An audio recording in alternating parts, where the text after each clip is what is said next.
Guys আমরা সকলেই জানি বর্তমানে বাংলাদেশে ম্যাক্সিমাম ব্র্যান্ডেরই 250 সিসি সেগমেন্টে যেসব বাইকগুলো রয়েছে সেগুলো লঞ্চ হয়ে গিয়েছে। উদাহরণস্বরূপ আমরা বলতে পারি ইয়ামাহা FZ-S, সুজুকি 250 এবং বাজাজ পালসার N250। যেহেতু এই তিনটি বাইকই 250 সিসি সেগমেন্টের, যার কারণে আজকে আমরা কম্পারিজন করে দেখব এই তিনটি বাইকের মধ্যে আপনার জন্য কোন বাইকটি সেরা এবং ভ্যালু ফর মানি হতে পারে। আপনি যদি মনে মনে ভাবেন যে আমি রিসেন্টলি একটি 250 সিসির বাইক পারচেজ করব, তাহলে আজকের ভিডিওটি শুধুমাত্র আপনার জন্য। আজকের এই ভিডিওটি যদি আপনি সম্পূর্ণ দেখেন তাহলে প্রাইসের দিক দিয়ে, রিসেল ভ্যালুর দিক দিয়ে এবং পারফরম্যান্সের দিক দিয়ে আপনার জন্য কোন বাইকটি সেরা আপনি বুঝতে পারবেন। ভিডিওটি শুরু করার আগে আপনার কাছে একটি অনুরোধ করতে চাই, সেটি হচ্ছে আমাদের এই চ্যানেলটি সাবস্ক্রাইব করা এবং আমাদের ইউনিক স্পার্ক পেজটিকে ফলো করে আসা। প্রথমে আমরা যে বাইকটি সম্পর্কে জানবো সেটি হচ্ছে ইয়ামাহা FZ-S 250। এই বাইকটি বাংলাদেশের বাজারে রিসেন্টলি লঞ্চ করা হয়েছে এবং এই বাইকটির প্রাইস ধরা হয়েছে 4,35,000 টাকা। তো 4,35,000 টাকাতে এই বাইকটিতে আপনি কি কি ফিচার্স এবং কি কি ভ্যালু পাচ্ছেন এটা এখন আমরা জেনে আসি। প্রথমে যদি বলতে হয় তাহলে বলা যাবে এই বাইকটির লুক সম্পর্কে, কারণ এই বাইকটির লুক আগের চেয়ে অনেকটা ইমপ্রুভ করা হয়েছে। ব্ল্যাক এবং সিলভার কালারের যে কম্বিনেশনটি রয়েছে সেটি আমার কাছে পার্সোনালি অনেক ভালো লেগেছে, কারণ এই বাইকটি ডিজাইনের ইঞ্চিতে ইঞ্চিতে কোনো নতুনত্বের কিছু ছোঁয়া রয়েছে। এই বাইকটির হেডলাইটে ব্যবহার করা হয়েছে একটি প্রজেকশন LED হেডলাইট এবং তার সাথে রয়েছে পার্কিং DRL, যা আপনি FZ সিরিজের অন্য কোনো বাইকে পাবেন না। তো যাই হোক, অনেক হলো লুকের কথা। এখন আমরা কিছু ইঞ্জিনের সম্পর্কে বলি। এই বাইকটিতে যে ইঞ্জিনটি ব্যবহার করা হয়েছে সেটি হচ্ছে 249 সিসির একটি 4 স্ট্রোক এবং 2 ভালভের অয়েল কুল ইঞ্জিন, যেটি 20.9 bhp 8000 rpm এবং 20.1 নিউটন মিটার টর্ক উৎপন্ন করে 6000 rpm, যার কারণে এই বাইকটি রাইডিং করার সময় এর পাওয়ার ডেলিভারি খুবই স্মুথ এবং অনেক পাওয়ারফুল ফিল করবেন। বাইকটিতে ব্যবহার করা হয়েছে ডুয়েল চ্যানেল ABS এবং সামনে যে ডিস্কটি রয়েছে সেটি হচ্ছে 282 মিলিমিটারের, যা আপনার ব্রেকিং পারফরম্যান্স আরো ইমপ্রুভ করবে। এই বাইকটির সবচেয়ে বড় আপডেটের কথা বলা হলে এই বাইকটিতে ব্যবহার করা হয়েছে অয়েল কুল ইঞ্জিন, কারণ আমরা সকলেই দেখেছি ইয়ামাহা FZ সিরিজের আগের বাইকগুলো নিয়ে ব্যবহার করা হয়েছে এয়ার কুল ইঞ্জিন, আর এই বাইকটিতে অয়েল কুলিং এর যে সিস্টেমটি ব্যবহার করা হয়েছে যার কারণে আপনার ইঞ্জিনটি অতিরিক্ত হিট হবে না, যার কারণে আপনার এই বাইকটির পারফরম্যান্সে কোনো ল্যাগিং হবে না, আপনি অনেক ভালো পারফরম্যান্স পাবেন। তো যাই হোক, আপনি যদি এই বাইকটি পারচেজ করেন তাহলে আপনার এই বাইকে মাইলেজ কত দিবে তা একটু জেনে আসা যাক। কোম্পানি দাবি করছে প্রতি লিটার তেলে এই বাইকটি মাইলেজ দিবে 40 থেকে 45 কিলোমিটার। তাছাড়া এই বাইকটি টপ স্পিডের কথা বললে এই বাইকটির সর্বোচ্চ গতি হচ্ছে 130 কিলোমিটার প্রতি ঘন্টা। তো যাই হোক, আমরা ইয়ামাহা FZ-S 250 সম্পর্কে অনেকটা জানলাম।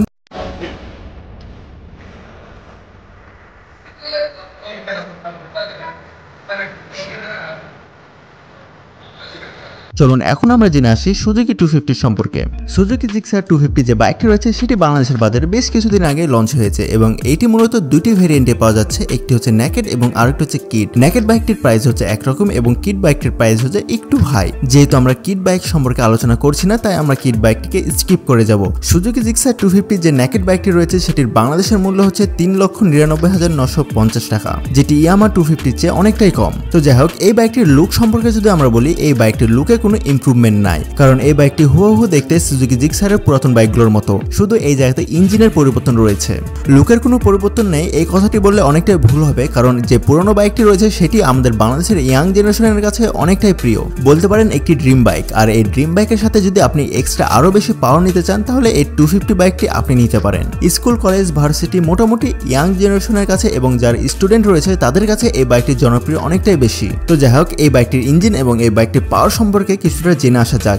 এই বাইকটিতে ব্যবহার করা হয়েছে 250 সিসির একটি এয়ার কুল ইঞ্জিন এবং এই ইঞ্জিনটি ম্যাক্সিমাম পাওয়ার 26.14 bhp 9300 rpm এবং ম্যাক্সিমাম টর্ক হচ্ছে 22.20 নিউটন মিটার 7300 rpm। আপনি যদি এই বাইকটি পারচেজ করেন তাহলে সিটির মধ্যে এই বাইকটির মাইলেজ দিবে প্রতি লিটার তেলে 35 কিলোমিটার এবং আপনি যদি হাইওয়েতে এই বাইকটি রাইড করেন তাহলে প্রতি লিটার তেলে এই বাইকটি আপনাকে মাইলেজ দিবে মাত্র 40 কিলোমিটার প্রতি লিটার তেলে। এবং ব্রেকিং সিস্টেমের কথা বলা হলে এই বাইকটিতে দেওয়া রয়েছে ডুয়েল চ্যানেল ABS।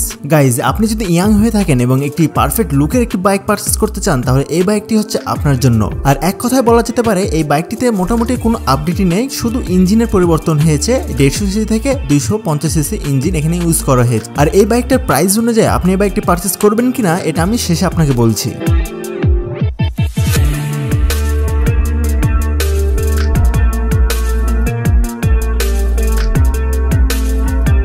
এরপরে আমরা যে বাইকটি সম্পর্কে আলোচনা করবো সেই বাইকটি হচ্ছে বাজাজ পালসার N250। এই বাইকটি মূলত বাংলাদেশে বেশ কিছুদিন আগে লঞ্চ হয়েছে এবং যারা শক্তপোক্ত এবং একটু ভারী বাইক পছন্দ করে তাদের জন্য এই বাইকটি। এবং এক কথায় বলাই যেতে পারে সুজুকি 250 মতন এই বাইকেরও কোনো পরিবর্তন নেই, কারণ এই বাইকের যে 150 যে বাইকটি রয়েছে এবং 250 যে বাইকটি রয়েছে শুধু এই জায়গাতে ইঞ্জিনেরই পার্থক্য রয়েছে, আর কোনো কিছু পার্থক্য নেই।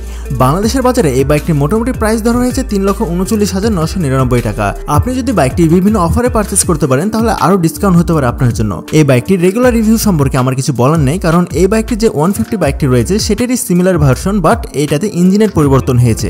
আপনি যখন বাজাজ পালসার 250 এই বাইকটি রাইড করবেন তখন এই বাইকটির একটি 250 সিসির যে পাওয়ারটি রয়েছে সেটি আপনি ফিল করতে পারবেন। আর আমি যদি ইঞ্জিনের কথা বলি তাহলে এই বাইকটিতে ব্যবহার করা হয়েছে 250 সিসির একটি এয়ার কুল ইঞ্জিন, যেটির ম্যাক্সিমাম পাওয়ার হবে 24.20 bhp 8750 rpm এ এবং ম্যাক্সিমাম টর্ক হবে 21.50 নিউটন মিটার 6500 rpm এ। তো যাই হোক, বাইকটির ইঞ্জিন সম্পর্কে অনেক কিছু জানা গেল।